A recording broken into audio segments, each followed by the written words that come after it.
Hey all. Thank you for all being here tonight. I'm MIchelle Woolley.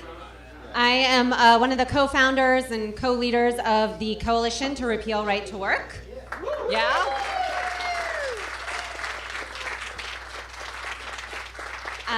This is a great crowd. I'm so excited to have you all out. I'm really excited to hear Sara Nelson. You always pump me up and get me all excited about things. So I think it's going to be a great evening.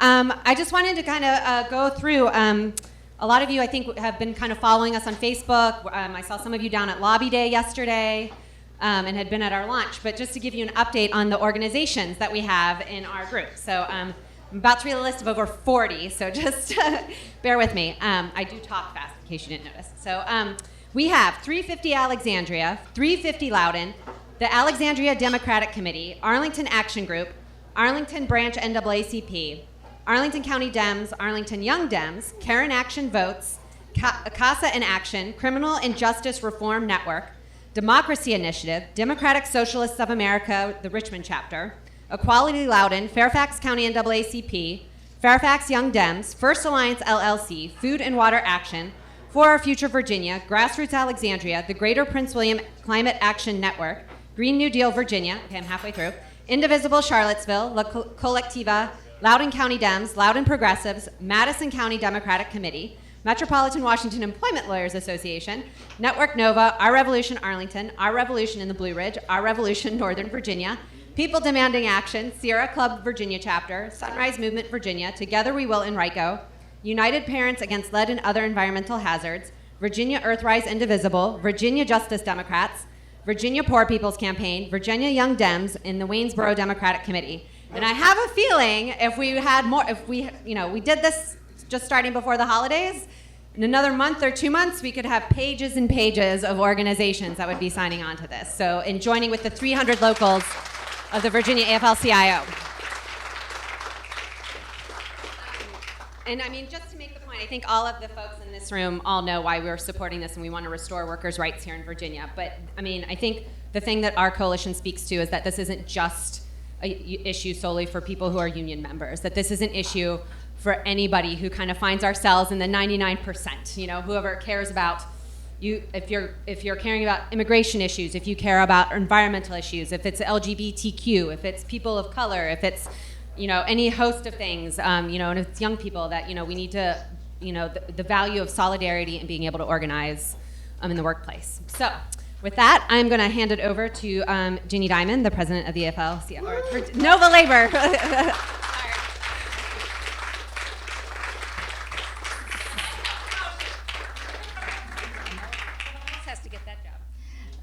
Thank you so much, Michelle. I want to recognize Michelle for taking the lead on this very, very important coalition. She's done an amazing job, already signing up more than 42 groups, and she led a big rally yesterday at the State House in Richmond. It was wonderful, and she's been doing a great job. So just let's have a round of applause for Michelle.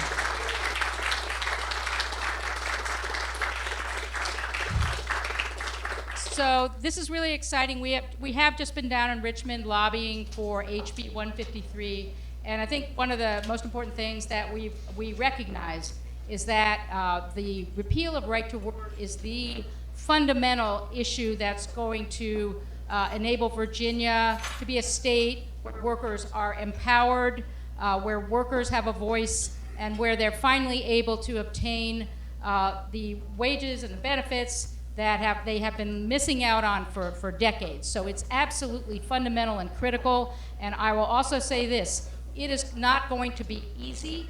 It is very, very clear that although all of the Democrats that we endorsed said that they were going to support the repeal of right to work, in fact, the number of people who are co-patroning Lee Carter's bill is not that large, so that's something we can talk about later. The only way that we're actually going to be able to achieve this is actually to build a movement in Virginia that includes workers and entire communities of people. So this is why this process is so important.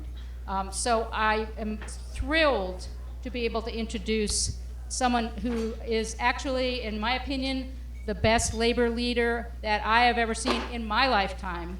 and the greatest labor leader, hands down, today in America, and someone who I'm so pleased really not only recognizes the need to organize, the need to mobilize, the need to strike, the need for a general strike when we get our act together. But is also the national labor leader who has recognized the importance, the national importance of the fight to repeal right to work here in Virginia, and it's wonderful and an honor to have her come to speak to us. And now we'll present our sister, Sara Nelson, President of the Flight Attendants.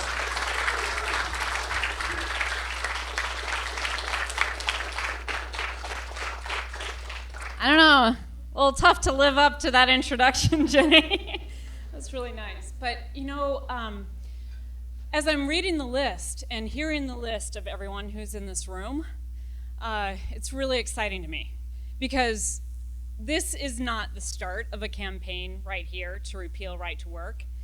It has been all of you recognizing that we don't have unique individual issues that we need to eke out on our own, but actually that it is the working class versus the owning class who has sought to make us believe that they is a dirty word. And they are right. But they is always the owning class. Because anytime we think they in our heads, that is the union buster talking. Right to work stemmed from racist segregationists. And they fed into the most base ideas, the fear in people's hearts about people that are not like themselves. Because the owner class sought to keep us separated because they don't have actual power. We hear a lot of times about the rich and powerful calling the shots in this country. But we need to stop talking about it that way. We need to talk about the fact that working people actually have all the power. Now, on my way in here, I was saying I can't really talk about this without talking about my hero, Mother Jones.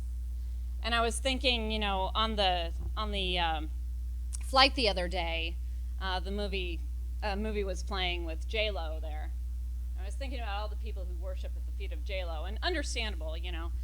But for me, I worship at the feet of Mojo, Mother Jones. And she said, the capitalists say there is no need of labor organizing.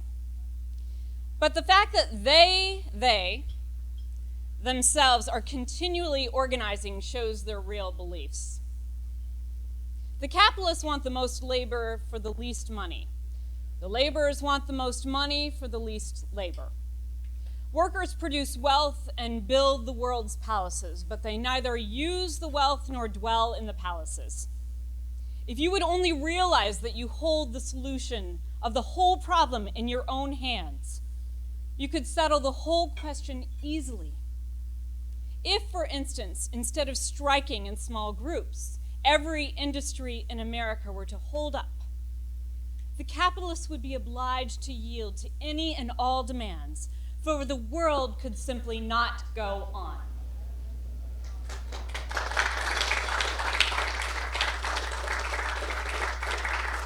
So those are some words from Mojo. And she's given me some mojo 100 years later. You know, she was crisscrossing the country fighting for child labor laws.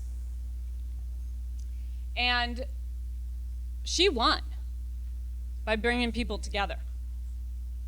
She won by organizing working people. And think about that. She was mostly working for the United Mine Workers of America, who also started the CIO for us, which was also why these Southern segregationists, who were spurred on by the capitalists, sought to form right-to-work laws.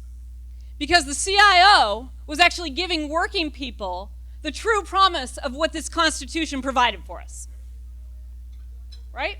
Because we were organizing millions of workers to have a voice, not only in our workplaces, but in our democracy. And so they sought to destroy that. And they sought to use the most base instincts in people and drive fear to divide us and to get us to believe that right to work was actually something for the individual worker. You know, the biggest lie in this country is that there is individual exceptionalism in America. Because the true strength of America is that this was a place where we could accept everyone, where everyone could have a say, where we would attract the greatest minds of the world because they wanted to come to a place that promised freedom. And we have never realized that promise. Those immigrants who immigrated here because of that promise of freedom went into the coal fields to work, to start to pick themselves up and build a new home for their families. And what they found was that they could not even count on the local laws without forming their union to enforce them. 28 different languages spoken in the coal camps in Ludlow. And the coal operators hired different immigrants, hoping that they wouldn't speak to each other about their common concerns. But guess what? When you see a mother comforting her children because their father is gone and has died in a mine explosion, you don't need to speak to each other to understand what's in her heart. And so, came together. And they didn't allow fear of one another to get in the way. They went out on strike. And so wouldn't we be stronger if we saw fear in someone else as a tactic by the rich to divide us? Wouldn't we be better if we saw someone different from ourselves and asked them to tell their stories? That's what happens on the picket line. That's what happens when working people come together at work. And this is where we can break down those barriers that they have artificially put up.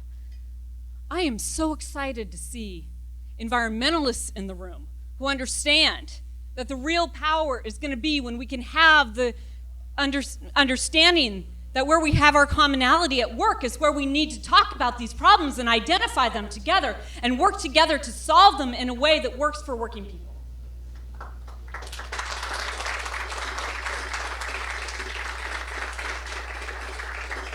But I have to tell you, I was talking to a politician 2 days ago. I was in my office talking about the abysmal state of healthcare in this country and how we're going to fix that. And he was telling me a little story on himself. I don't want to tell too much to give away about this politician, but he said, he had come out of the healthcare industry and saw what a mess it was 2 decades ago and decided to get into politics. And he was asking for some help because he knew he needed to have labor on his side to get elected, but he didn't know the first thing about the labor movement. So he hired someone who had come out of the labor movement to be an advisor for him, and he set up this town hall with the local CLC, and he went in to talk to them about his campaign, and his advisor was sitting over at the end of the table. And the first question was, "Mister, tell us about your view of right to work." And he started to say, "Oh, well, I think everyone should have the right to," and his advisor leapt in front of him and fell on the floor and pretended to have a pain in his chest. He didn't want him to finish that sentence. But, that was a pretty funny story. But I think it's also telling for us that we have to remember that the capitalists also get cute with their slogans and try to confuse us, right? And we cannot take that for granted. So we have to start slow. And we have to have conversations with everyone. And we are in this room together because we also recognize that this is not going to happen on Facebook. It is not going to happen on Twitter. It is going to happen by having conversations with the people who are in our communities about why we need to change this racist, sexist law that is seeking to keep our democracy from actually working for the people of Virginia.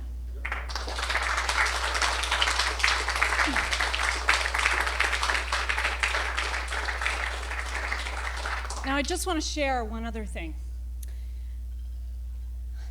In June of 2015, a good friend of mine walked into my office with tears in his eyes. It was the day that the Supreme Court had decided on marriage equality. And he walked into my office, and I was struck by his condition because he was not a crier, unlike some of us. And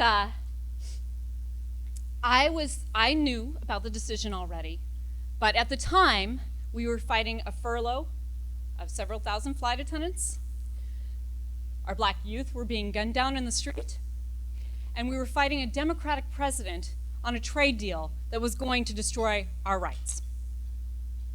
And I didn't see how this decision was going to change any of that. But here was my friend who said to me, I don't have a partner. I don't know that I will ever be married. But I didn't know the oppression I have felt my whole life until this moment, when I finally realize that my government recognizes me and the personal choices I make in my own life as equal under the law. And that has moved me more than I ever expected it to.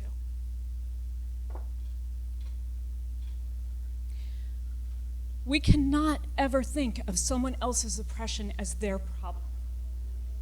We cannot dismiss it as something that we don't understand or doesn't matter. It is an important first step that the ERA was passed in this state, because women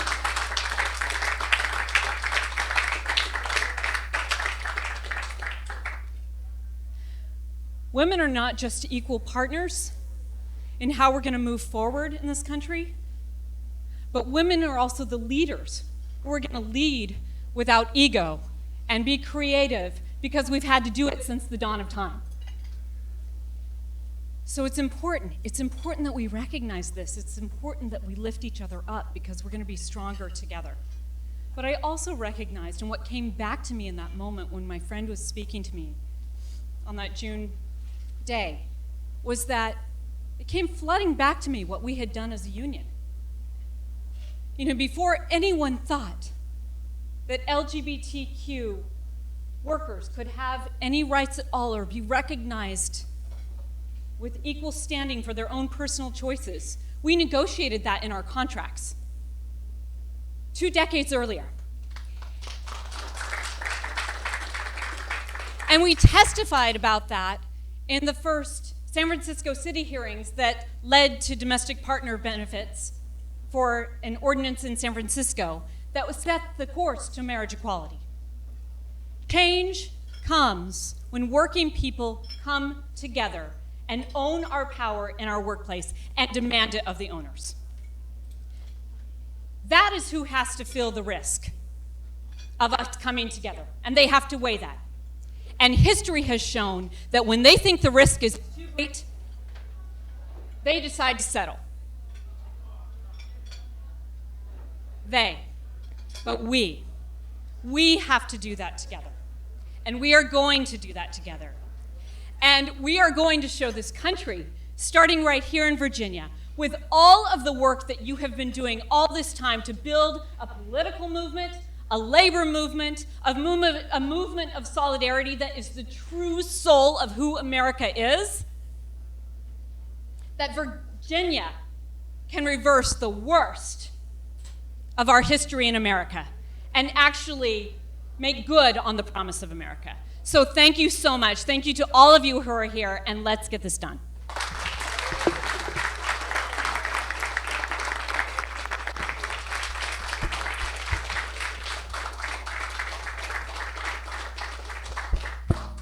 Thank you so much, Sarah. You're just awesome. And I always say, right to work, I don't know who created that phrase, but it was the most brilliant branding campaign in the history of marketing. So but you're right about our solidarity and recognizing each other and the importance of that. So next I'm going to have Will from Union Vets is going to give us a little talk. How's everyone doing? I always love following Sarah. I get to travel around around the country a lot, and we find ourselves in the same spot. It's kind of one we got to ask each other who's speaking first and who's not. But luckily, I'm only going to take a couple of minutes to talk to you real quick tonight because that was just an amazing speech. And it made me think about a lot of things. I grew up in Illinois, and that's a little bit of a different labor story than Virginia. You know, that's a place where we have high union density. And when I came home from the military and became a union pipe fitter, I didn't really have to worry about right to work. Didn't think about it. I had a Democratic Senate, House, and a governor. No one had to worry about right to work in Illinois. 2 years later, we had a guy named Bruce Rauner come along. All right? And he had one single agenda, and that was the agenda to make Illinois a right to work state. And he brought in more money than God to spend on every race. And things dramatically changed. And I was just a young labor volunteer at the time, and I caught wind that there was going to be a secret press conference in one of the smaller towns in Illinois, and it was going to be the launch of his Right to Work campaign. And I was able to gather about 25 people together, and we stood in front of that hotel, caused a little bit of a ruckus, and got in the newspaper. But I was on the defense. I was trying to protect what I had. That's what I was doing. So fast forward a few years, I come out to Washington, D.C., take over the Union Veterans Council, and we find ourselves in another fight. I live about 20 minutes away from the Missouri or Mississippi River. I can look at a white sand beach, but I see Missouri on the other side. Well, guess what? They're coming after Missouri now. They're going to make Missouri a right-to-work state. Well, guess what? I flew into Missouri. My wife's here. I spent about 3 months there. Not a lot of fun. But we talked about freedom there. And we talked about what it meant if they took that away from not just union workers, but all workers. And I especially focused on the veterans. How many veterans that were from the working class of Missouri that were going to be directly affected by this horrible piece of legislation that didn't give freedom, but took freedom away. The same freedom that young veterans go off to fight for those ideas. They were going to take them away. But we were on the defense. And we defended. But now what's nice is I get to find myself where I just traveled across the interstate. I live on the other exit. And I get to be on the offense. We all get to be on the offense here. I was in the infantry, and I don't like standing still. We want to go forward, and we got people to do it. People in this room are going to do it, but it's talking to every one of your neighbors. It's talking about it in the workplace, even if you aren't union. We know 64% of Americans believe Americans should have unions. We know what's happening. The inequality gap is growing so fast. If we don't do something right now, we're in trouble. But it takes all of us. We can't be complacent. It's about freedom. It's about individuals gathering together to exercise our individual freedoms, to join together and fight for your fellow Americans. What's more patriotic than that? What's more patriotic than fighting for an immigrant that needs a job? What's more patriotic than making sure that if you want to serve in your country's army, you can do it no matter who you are? What's more patriotic than that?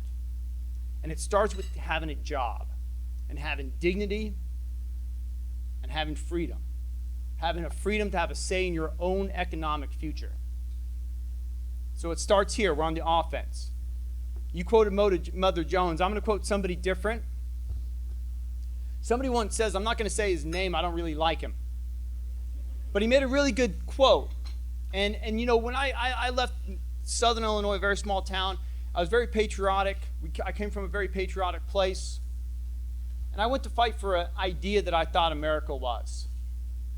You learn something when you fight in wars, and it's not always what you went off to do. But I fought for an idea. And someone said one time that America was a shiny city on a hill. And the gates were open for anybody that was willing to come here and work and fight for America. Well, the reality, brothers and sisters, is that city on the hill exists, but the locks on the gates are big. And it's going to take every single one of them to break those damn gates down and really make this country the shiny city on the hill. It's going to take each one of you. Thank you so much for what you do. Let's keep fighting, all right? Thank you. All right, awesome. All right, up next we have Josh from Unite Here, Local 23. Where did you end up, Josh? You're here somewhere. Oh, okay. The Local 23 folks were like the awesomest part of our rally yesterday. Were amazing.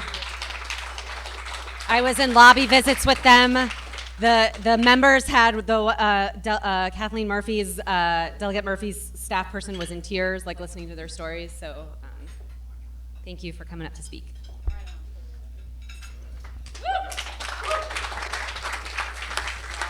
All right, can everybody hear me? Can everybody hear me? Yeah. Perfect. Good evening, brothers, sisters, comrades. First off, this is a very tough act to follow, but I think we have to really acknowledge the truth of right to work, its racist history. But also, I just want to, be very clear on how racist is. So let's actually read a quote, and it may be hard for us to hear, but this is the truth of our country's history. We have to acknowledge it and then kick its ass and move to something better. So this is from Vance Muse, one of the people who came up with Right to Work, under the brand of the Christian American Association. Again, the capitalists in their very nice name branding. Must be the work of the century. From now on, white women and white men will be forced into organizations with black African apes whom they will have to call brother or lose their jobs. That's a hell of a quote. That's a hell of a quote to try to divide people up based on their race. That's a hell of a quote based on our history after the Second World War, when black people and white people, immigrant people, all coming together for one single purpose, for dignity, for respect, for the ideals that we all had of really making this country better and living up to the promises that we're supposed to actually do. And so the bosses, we really need to think of history as less of epochs that end and more of cycles that continue. The first part of this cycle was slavery. I'm a descendant of slaves. I'm a descendant of slaves that revolted. I'm a descendant of slaves that shot Confederates. So this is a cycle of slavery, of resistance to that slavery, and then a victory. The victory was we got rid of slavery. But then came the reaction of the capitalists, the reaction of the bosses. They moved from the cotton fields of the South to the industrial cities of the North. And these industrial cities, by any other name, is wage slavery. Now your kids are involved in it. Hell, now white people are involved in it. Everyone now is working for crumbs, pins, and needles. No shoes when you're on a textile mill. Women working 16 hours a day. It was hell. But again, the first unions really started to flourish. People started to take direct action, seizing the railroads, actually being able to really come together for the first time. And unions were still illegal, but by coming together and organizing and pressuring, we got the victories of the NLRA, we got the victories of OSHA and child labor laws enacted. It was a great time to actually see militant, direct action from people really fighting for their rights. And then the bosses really came up with the same tool that they always have, division, their new reaction, squeezing in on the old prejudices, squeezing in and harnessing whatever they could to divide people and put them against each other. This legacy of democracy, this legacy that I saw yesterday in Richmond, this legacy of capitalistic greed, we've got to actually let not just our people on Facebook know, not just people and our neighbors know, not just even politicians. We have to actually go back into the shops and really start educating people on what the hell this actually is. I too, when I was ignorant of it, I also thought that right to work was a great thing. Oh, right to have a job, that sounds fucking great, But it's not. It's a disaster, and the more you really dig into it, the worse it gets. Right to work shops, you make less money. But you also die quicker in right-to-work shops. There are no real protections because the union, if there is one, is weaker. We can't have that. We can't have the nightmares of the past reach out onto the flowers of the future. We can't have the vines of the past really trying to tear away at what we're trying to build right now. Because if we don't tackle this, if we don't put a pin in it, if we don't do something about it now, everything we're trying to do will be meaningless. This is the same strategy that we take in a large contract campaign. You don't just leave one shop out. You don't leave one group of workers out. If you do, you lose. The same thing is for the South. If we leave the South behind, then we lose. But I don't want anyone to think that we have not been doing anything. This is a history of resistance. In fact, it's a history of 150 years of resistance. Black, white, and other bodies buried in the bogs of the South who died to get a union, who died to actually fight the Klan so that they could organize meetings, who died fighting the state. This is our history of continuing resistance. And if we follow the cycle of history, we will eventually get our victory. We have to be ready for the next part of the reaction. Until we have our muscle to where we can really fulfill the promises of this country, to where we can really have working control over our lives, where we are the ones, the workers, the working class, can make the decisions of our future. Thank you.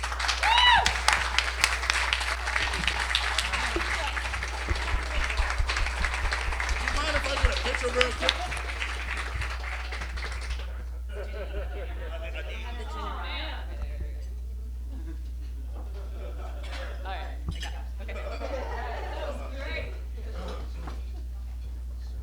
Awesome. All right. Next up, we have Alex from DSA. You going to come speak?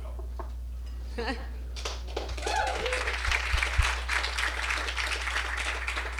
you good? Are you also? Are you Meredith? I had you on my list too, so come on.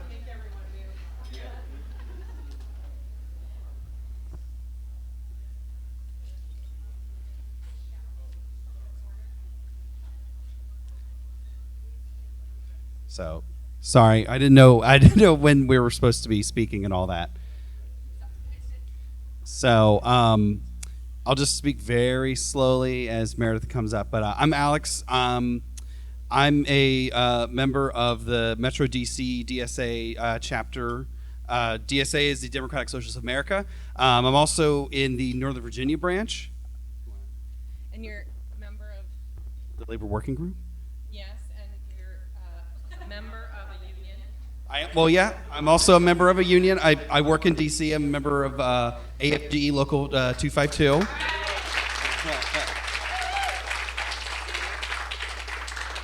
And I was going to say our steering committee actually voted to endorse, so we should actually be added to the list of people who are joining the coalition.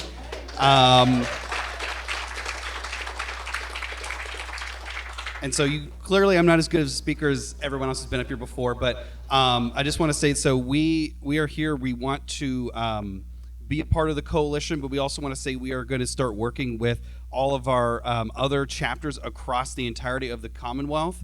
I actually was lucky enough to join everyone down in Richmond yesterday, be a part of the rally. I talked to my legislators about right to work, but also some of the other laws that are going through for example, giving public workers in Virginia the right to bargain collectively, but also to be able to strike without being fired, for example. So I met some of my DSA Richmond comrades, and we are looking to hopefully start building an organization across the state so that we can push people across, even in Southwest Virginia. They're looking to actually start a DSA chapter in Danville, I've heard. So we're hoping to spread this mess across the entire Commonwealth. And so what we're looking to do is start building our own campaign here to do what we can during the session, but also build the movement with everyone else, because we don't know what's going to happen in the General Assembly, because the Democrats are not going to do everything we ask unless we push them to do the right thing.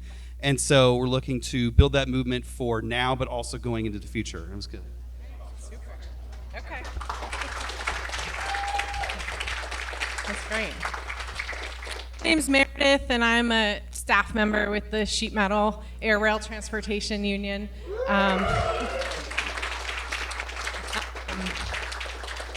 And I'm super excited. I'm a member of DSA and an outgoing member of the National DSA Labor Commission. So I'm super excited to quit that job and start working on Virginia. And raise your hand if you're a DSA member. All right. So even though this is a meeting about right to work and labor law reform in Virginia, but there's an election going on, and DSA nationally has endorsed Bernie Sanders, and Bernie Sanders is a sponsor of the Workplace Democracy Act. So there's a lot of kind of overlap in what we're talking about when we talk to people about Bernie. So one of our goals is to try to sort of combine forces on the Bernie canvases in Virginia, start talking to people about how they can fight for right now, not next November, and start getting that way. So keep your eyes open. We'll be promoting the DSA for Bernie canvases that are coming up, and hopefully other events that are kind of a combination of those two projects of DSA. So. And I'll just say I have a bunch of flyers if anyone wants any more information about the DSA for Bernie canvases. The first one is actually in Arlington. I think they're meeting at the Clarendon or Courthouse Metro Station this Saturday. But we're going to be having canvases every single Saturday as we approach Super Tuesday, which hopefully everyone is registered to vote in this room. I'm going to hopefully assume yes. So that's March 3rd is the primary. So I hope everyone gets out and votes, and just come find me. I'll be handing out flyers if anyone's interested in getting more information.